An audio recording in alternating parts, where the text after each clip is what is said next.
मासूम बच्चों के शरीर के टुकड़े किए गए, उनके इंटेस्टाइन निकाले गए और रिचुअल्स किए गए। अगर कोई आपसे ये कहे तो क्या आप यकीन करेंगे? आज की इस वीडियो में हम बात कर रहे हैं उस सनसनीखेज आरोपों की जिन्हें गैब्रिएला रिको ने सामने रखा। उनके दावों के मुताबिक दुनिया के कुछ बेहद ताकतवर और एलीट लोग गुप्त और हाई प्रोफाइल पार्टीज में ऐसे खौफनाक रिचुअल्स किया करते थे। कहा गया है कि इन एक्सक्लूसिव पार्टीज में ह्यूमन सैक्रिफाइसेस किए जाते थे। कुछ लोग ह्यूमन फ्लेश तक का सेवन करते थे। क्या यह सिर्फ एक इंटरनेट में फैली एक साजिश की कहानी है या सच में पर्दे के पीछे कुछ ऐसी बातें चल रही जिसे हम जानना ही नहीं चाहते? इसे समझने के लिए हमें पीछे आना होगा। Hello, my name is Vineet and you are watching the rituals of Epstein island.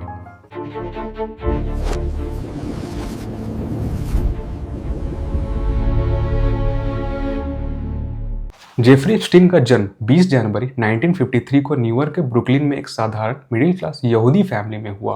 पिता सेमुअल एप्स्टीन पार्क्स डिपार्टमेंट में काम किया करते। माँ पॉलिना घर व स्कूल में जिम्मेदारियां संभालती। परिवार सीगेट कॉलोनी आइलैंड के पास रहता था। बचपन में ही एप्स्टीन गणित और विज्ञान में बेहद तेज था। उसने डाल्टन स्कूल में फिजिक्स और मैथमेटिक्स पढ़ाने की नौकरी मिल गई। यह उसके जीवन का बड़ा मोड़ साबित हुआ क्योंकि यहाँ वो अमीर और प्रभावशाली परिवारों के संपर्क में बना। 1976 में उसने टीचिंग छोड़ दी और वॉल स्ट्रीट में दिग्गज फर्म बियर स्टर्न्स में प्रवेश किया, जहाँ उसने हाई नेटवर्थ क्लाइंट्स, निवेश राजनीतियाँ और नेटवर्किंग की ताकत सीखी। 1988 में उसने जेफरी एप्स्टीन एंड कंपनी नाम की एक फर्म बनाई जो खुद को केवल अरबपतियों के पैसे मैनेज करने वाली कंपनी बताती थी। उसका सबसे बड़ा और लगभग एकमात्र क्लाइंट बना लेस्ली वेक्सनर, जो एल ब्रांड्स जैसे विक्टोरियाज सीक्रेट और बाथ एंड बॉडी वर्क्स के संस्थापक थे। 1987 में एप्स्टीन वेक्सनर का फाइनेंशियल एडवाइजर बना और जल्द ही दोनों के बीच गहरा भरोसा बन गया। 1991 में वेक्सनर ने उसे पावर ऑफ अटॉर्नी दी, जिससे एक असाधारण कदम था जिससे एप्स्टीन अरबों डॉलर की संपत्ति, निवेश, टैक्स और प्रॉपर्टीज जुड़े फैसले लेने का अधिकार मिल गया। इसी दौर में एप्स्टीन ने न्यूयॉर्क का विशाल टाउन हाउस और अन्य लग्जरी संपत्तियां हासिल की। एप्स्टीन ने अपनी स्थिति मजबूत करने के लिए 3 राजनीतियां अपनाई। पहली, एलाइट पार्टीज और निजी डिनर जहां अब तक पावरफुल लोगों को जोड़ता। दूसरी, फाइनेंशियल सलाह और फेयर सिस्टम, निवेश सलाह, महंगे गिफ्ट्स और कनेक्शन के जरिए रिश्ते बनाना। तीसरी, फिलैंथ्रोपी, उसने हार्वर्ड और MIT जैसे संस्थानों को दान देकर खुद को साइंस फिलैंथ्रोपिनिस्ट के नाम पे पेश किया। इस तरीकों से वो राजनीति और बिजनेस के एक प्रभावशाली लोगों से जुड़ा। 2007 में जब उसके खिलाफ फ्लोरिडा में आरोप लगाया तो वेक्सनर ने उससे दूरी बना ली। एप्स्टीन की कहानी दिखाती है कैसे ताकत सिर्फ पैसे से नहीं बल्कि राजनीतिक नेटवर्क और एलाइट एक्सेस से भी बनती है। जेफरी एप्स्टीन की आलीशान दुनिया उसके प्रॉपर्टी पोर्टफोलियो में सबसे चमकदार और विवादास्पद हिस्सा था, खासकर लिटिल सेंट जेम्स आइलैंड, जो US वर्जिन आइलैंड में स्थित एक प्राइवेट द्वीप था। इसे लोग लिटिल सेंट जेम्स किया करते थे। यह द्वीप एप्स्टीन की ताकत, गोपनीयता और एलिगेट क्राइम का प्रतीक बन गया। एप्स्टीन ने लिटिल सेंट जेम्स को 1998 में लगभग 7.95 US मिलियन डॉलर में खरीदा। यह करीब 70 से 72 एकड़ का द्वीप है। सैन थॉमस से करीब 2 मील पूर्व में स्थित है। खरीदने के समय पर पहले से कुछ इमारतें थी, मुख्य घर, गेस्ट हाउस, ओवल पूल और 3 कैबिनेट, लेकिन एप्स्टीन ने इसमें बड़े पैमाने पर विकसित किया। 2019 तक यह एक पूरी तरीके से एक निजी साम्राज्य बन चुका था, जिसमें एक मेन कंपाउंड, एक बड़ा विला जिसमें लग्जरी किचन, लिविंग स्पेस और अन्य सुविधाएं थी, 4 गेस्ट विलास जो सिर्फ गेस्टों के लिए थे, 2 swimming pool, 3 private beaches, helipad helicopter landing के लिए, प्राइवेट डॉक, याचेस और बोट्स के लिए। द्वीप पर सिक्योरिटी बहुत सख्त थी। प्राइवेट एक्सेस, CCTV, स्टाफ के जरिए गोपनीयता सुनिश्चित की जाती थी। एप्स्टीन का private jet Lolita Express San Thomas airport पर लैंड करता, फिर हेलीकॉप्टर से द्वीप पहुंचते। यह जगह एलिगेट ट्रैफिकिंग और एब्यूज का केंद्र बनी, जहां पावरफुल मेहमानों को आमंत्रित किया जाता, लेकिन कई सर्वाइवर्स ने यहाँ क्राइम की बातें की। ये प्रॉपर्टीज एप्स्टीन के वेल्थ और पावर को दिखाती है, वेक्सनर से मिले एक्सेस और फाइनेंशियल डील्स से हासिल, लेकिन ये एलिजेड क्राइम्स का साइट से बने। एप्स्टीन की मौत 2019 के बाद आइलैंड को 60 मिलियन US डॉलर में बेच दिया गया। पैसा विक्टिम्स के कंपनसेशन में गया। लिटिल सेंट जेम्स सिर्फ लग्जरी नहीं था, यह आइसोलेशन, कंट्रोल और डार्क सीक्रेट्स का प्रतीक था, जहां पैसा, प्राइवेसी और इम्प्यूनिटी खरीदता था। 6 जुलाई 2019 को जेफरी एप्स्टीन को न्यू जर्सी के टीटरबोरो एयरपोर्ट पर गिरफ्तार कर लिया गया। जब वह फ्रांस से अपने प्राइवेट जेट से लौट रहा था। यह गिरफ्तारी सदर्न डिस्ट्रिक्ट ऑफ न्यूयॉर्क यानी SDNY के यूएस अटॉर्नी जेफरी बर्मन के नेतृत्व में हुई और एप्स्टीन पर फेडरल चार्जेस लगाए गए। एप्स्टीन पर आरोप था कि उसने 2002 से 2005 तक न्यूयॉर्क और फ्लोरिडा में दर्जनों नाबालिग लड़कियों का यौन शोषण किया। वह उन्हें पैसे देकर मसाज के बहाने बुलाता, फिर यौन कृत्य करवाता। उसने एम्प्लॉयज़ और एसोसिएट्स के साथ मिलकर एक नेटवर्क चलाया जिसमें नाबालिगों को रिक्रूट किया जाता, उन्हें पैसे दिए जाते और नए विक्टिम्स लाने के लिए इस्तेमाल किया जाता। यह एक वास्ट नेटवर्क था जिसमें विक्टिम्स को कैश पेमेंट दिए जाते और एप्स्टीन के होम्स मैनहट्टन टाउन हाउस और पाम बीच मैंसन में अब्यूज होता।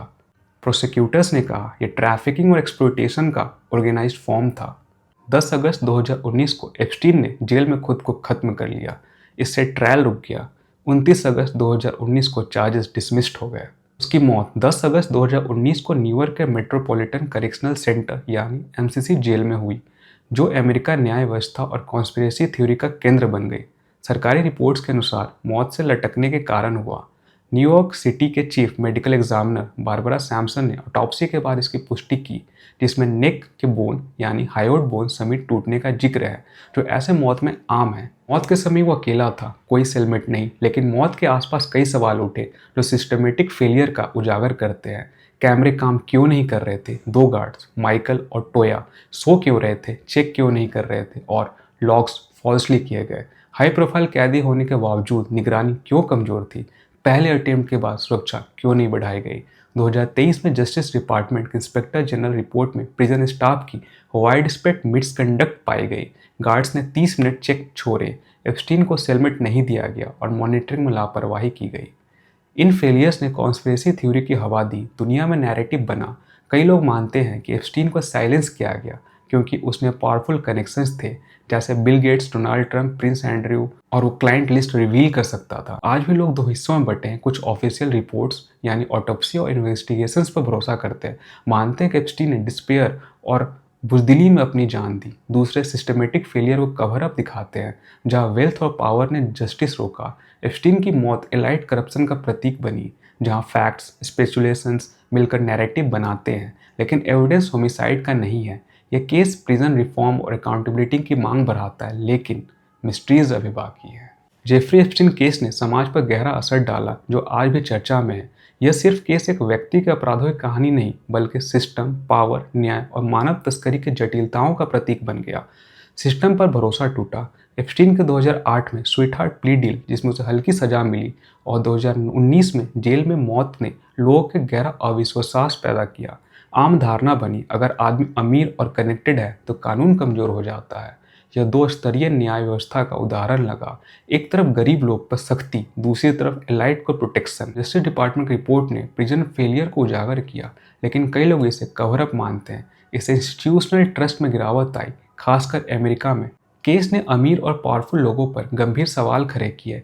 क्या वे कानून से ऊपर है? एप्स्टीन ने connected Clinton, Trump, Andrew, Gates, Wexner ने दिखाया कि कैसे एलाइट सर्कल में इम्प्यूनिटी कैसे काम करती है। यह मीटू मूवमेंट में जुड़ गया।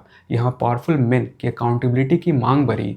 एप्स्टीन केस ने दिखाया कि वेल्थ और इन्फ्लुएंस जस्टिस को बेंड कर सकता है। पॉपुलिज्म और एंटी एलाइट सेंटिमेंट बढ़ा, लेफ्ट और राइट दोनों तरफ से।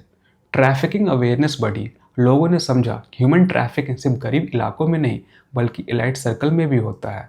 वेल्दी परपेट्रेटर द्वारा ग्रूमिंग, रिक्रूटमेंट और एक्सप्लॉयटेशन। एप्स्टीन केस ने दिखाया कि विक्टिम अक्सर वल्नरेबल होते हैं।